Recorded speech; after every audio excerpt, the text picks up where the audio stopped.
are still in the midst of curriculum pick video season, and I am finally bringing you my science picks for the 2025-2026 school year. These are my science picks for my twin 5.5-year-old daughters. They will be rising first graders, and they won't turn 6 until the early to mid fall. So they are going to be very young first graders. They're going to be kind of almost transitional kindergarten first graders, but we're going to treat it like first grade.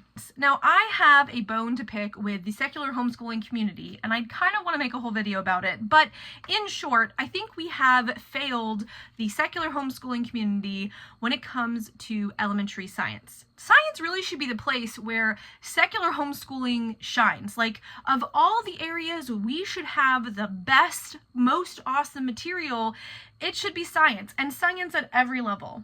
But in my experience and what I've been searching for, and frankly, what I've heard from some of you homeschooling moms on the internet, is that, yeah, finding science for lower elementary students, frankly, for elementary in general, has been really tough. The elementary science that's out there is so hit or miss. A lot of it is very textbook based.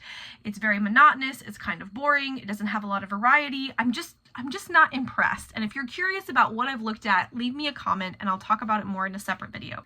Now, I have purchased several different kind of foundational spines from at least 3 different programs in order to flip through and see what I wanted. And I just decided that I did not want to do 1 year of one single science topic. Now, you may want to do that, and there are some great programs like Blossom and Root has a great year-long science on astronomy, or a year-long on earth science, year-long on plants. Like, you can go deep with that if that's what you want for your kids. But you're going to hear pretty often on my channel that, especially for kindergarten, first and second grade, I want homeschool to be a feast of ideas. This is a very Charlotte Mason principle. I want to set a feast of ideas. I want a charcuterie of topics and ideas that we are exploring together, so that my kids can then begin to see where they have interests.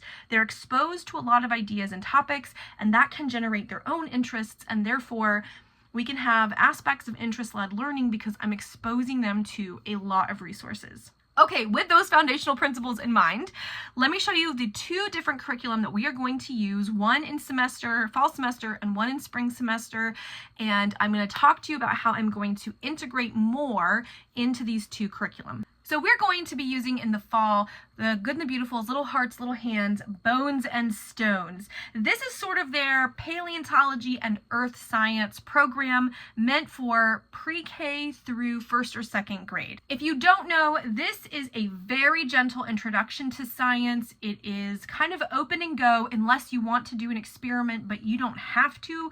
The experiments are very optional in this, and they're not even listed as one experiment per lesson. Like, not even every lesson has experiments, but you basically have the teacher or parent's guide that has questions and a frame for the conversation. And then every one of the curriculum has a big book of science stories. So about 40% of the lessons have an audio narration, and the other 60% have a story. And the book has the stories in here, and you read them. I'll do more of a flip through of this in 1 second. Now it covers everything from what is a paleontologist to different types of dinosaurs to fossils and how they're made. And then it goes into a little bit of geology, including things like landforms, layers of the earth, caves, and then different types of rocks, gemstones, mining, and then a couple of lessons on geography and maps. So it is a lot of curricula. There are 30 lessons. You can get a good look there. And they're all beautiful, right? They're all laid out with this lovely style. And here we go. They're all kind of laid out like this. So this is sort of the teacher's guide, the parent's guide to the lesson. And then you would either listen to an audio narration, or you would, oh, look at that. Love that. Oh, love it. Or you would read a book from a science stories book. So we are going to be doing this in the fall. I think that this is going to be a fun one for us to pick up.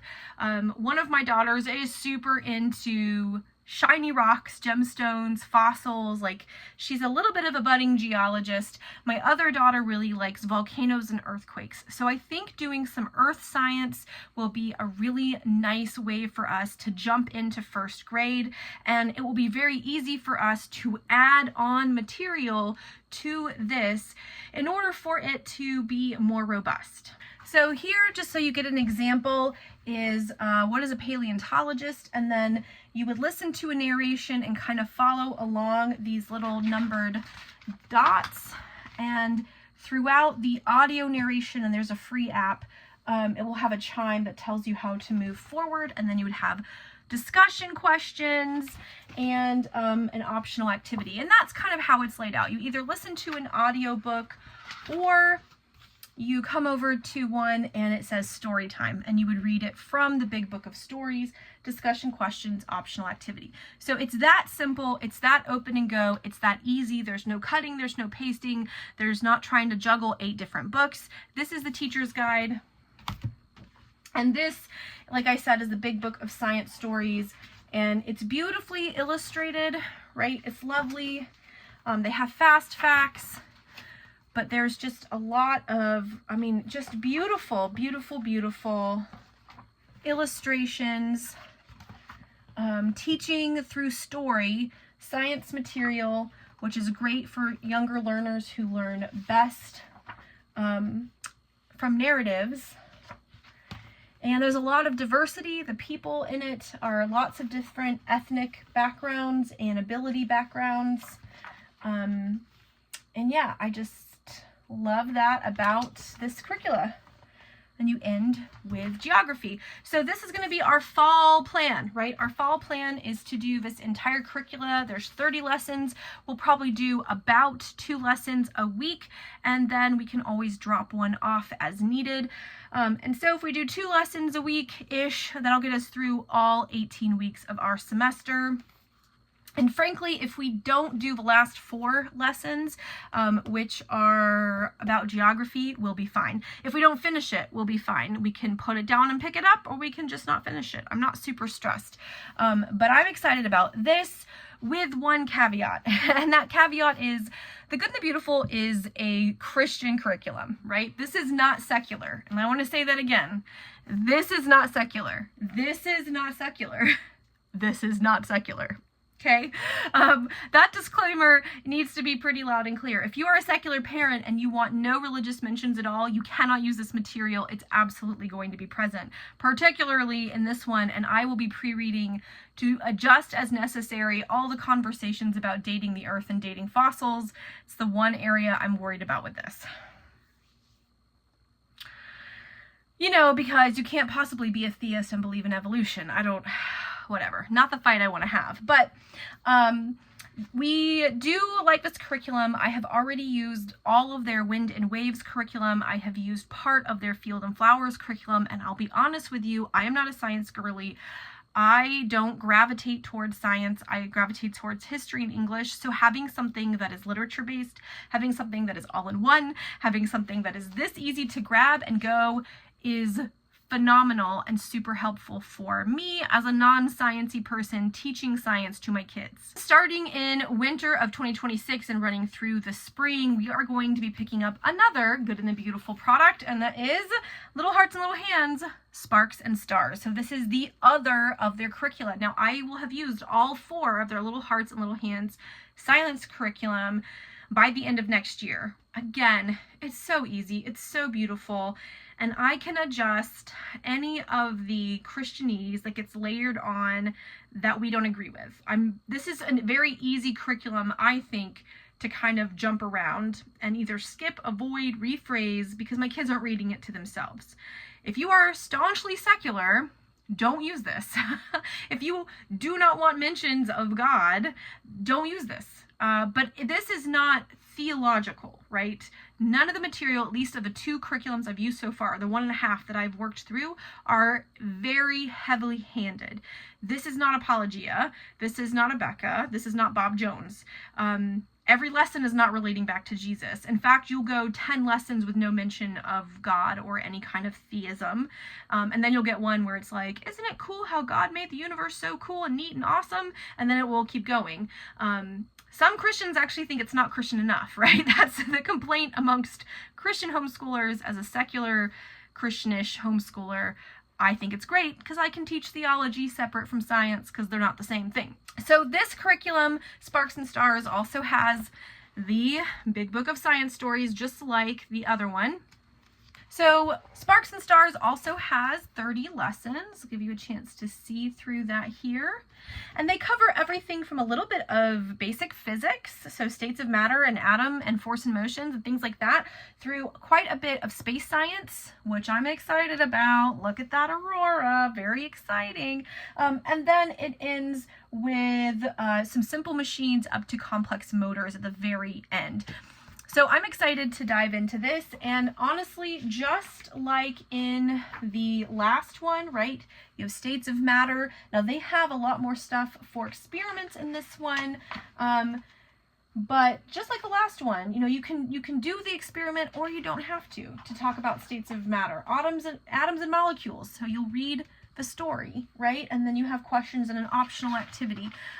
Just like last time, here's your first audio narration, and you follow the chimes, right, as you study about force and motion through, and it looks like some kind of amusement park. That's pretty cool. It's the same setup.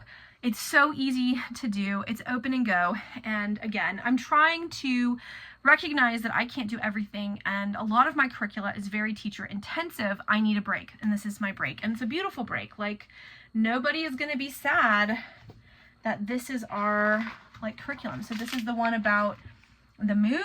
This is the audio narration. I mean, look at that. Isn't that beautiful? So that's going to be a lesson. And then you have activities, and then you cannot, right? And here's one about auroras. Oh, I'm so excited.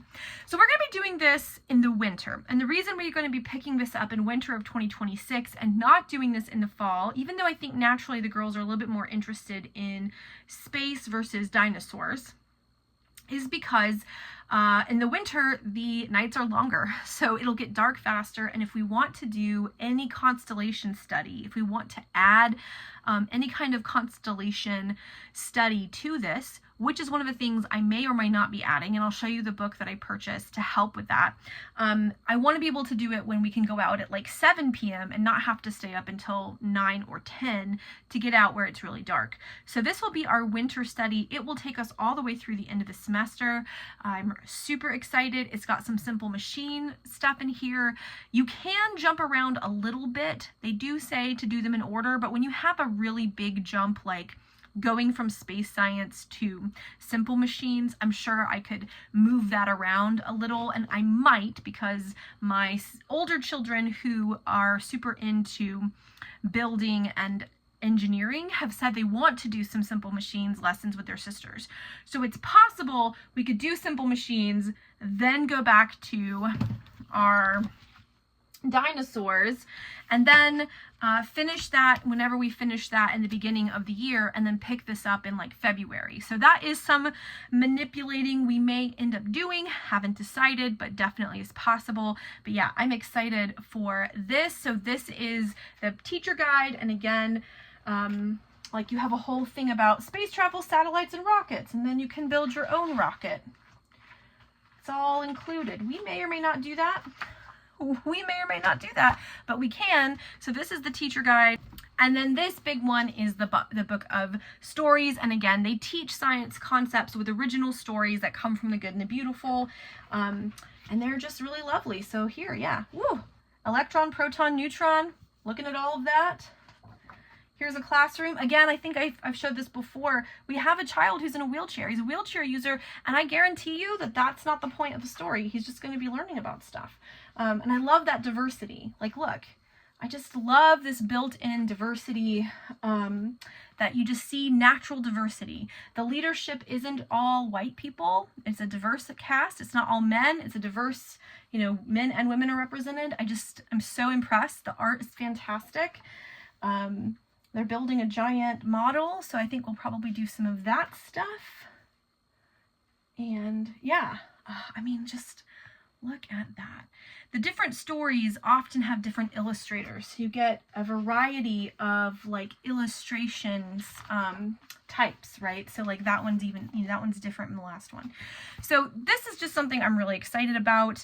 Again, it's open and go. There are optional experiments and craft activities. It's definitely a great base where you could say, all right, we're going to do the solar system. We're going to make a giant solar system model throughout the month that we study the solar system. And then I'm going to raid my library for as many awesome books as we want to add to our study of the solar system. Or I want to curate my own playlist of videos from like Crash Course or SciShow or name your favorite online platform to add to flesh these out. These are very basic, but they're designed for pre-K, kindergarten, first, maybe even second grade, those early learners, and it is such a sweet curriculum. All right, the one book that I grabbed to add to our study for constellations and such is The Backyard Night Sky. I got this from a consignment. Homeschool's consigning it place. And I think it'll just be a nice little resource. It does have some pictures of constellations, but like not a ton of them. So we may need to get more of that if we want to do some constellation learning. I'm not convinced I need to know all of them, right? But I like the idea of having this as an additional resource for when we do our space science unit. Now, on top of these two curriculum, which are enough, we're not going to add a lot. Of course, I'll be rating picture books from the library that fit our theme, creating my curated YouTube playlists. But I also want to be adding in an unofficial unit on the human body. I want to definitely make sure we have a strong sense of the 5 senses, and we might do a mini unit even over the summer about that. My girls are interested in the human body right now, and I've thought about adding that to our spring 2025 curricula to do a short 1 month long mini unit, or to do the Little School of Smiths mini unit on the human body. I have not quite figured out where I'm going to add that in, but it's definitely an interest. It's also one of the things I like about this curricula right here is that I could very easily pause this for a while, do a unit study on the human body wherever I want to, and then pick this up. And if we don't finish, okay, we don't finish, right? The Sparks and Stars curricula ends with, I will tell you, it tends to end with stuff I feel like you could easily drop. So like this one, it ends with simple machines. So it talks about sound, and then simple machines, motors, engines, farm machines, airplanes, cars, trucks, trains, and float or sink. We could just drop everything after motors and engines, to be honest with you. So we could easily drop 2 to 3 weeks without even noticing and have time to do a human body unit, at least really basic, like the 5 senses, major organs, all that kind of stuff. We could definitely do that. So I'm not worried about making this flexible for the fam. And honestly, the kids like this so much, we may end up doing some of this over the summer for funsies because it's just enjoyable. Like, it's easy to do, it's enjoyable, it's fun. We love it. Okay, so these two are going to be my science curriculum for the first grade year, 2025-2026. Let me know down in the comments, what have you found? Are you a homeschooling parent? Particularly, are you a secular homeschooling parent for younger elementary school age folks? What science curriculum are you using? Because I have not found anything I like better than Good and the Beautiful. I'd love to give my money to a secular homeschooling resource, but I wasn't a big fan of the flip-throughs I saw of Real Science Odyssey, of Elemental Science, of Blossom and Root. It's beautiful, but it's one topic for a whole year, which I don't want for my early grades. There were 2 other science curriculums I looked at. I think I looked at 5, and I went back to the Good and the Beautiful because it's good and beautiful, and let me tell you, it's easy, it's open to go, it's accessible. So, but I am open to looking at some other curriculum so that the 2026-27 school year, I have some other plans and I've got plenty of time to test things out. I hope this gave you some good ideas. I would love it if you liked this video and you subscribed to the channel. It would be great to connect with all of you. All right, until the next video, bye.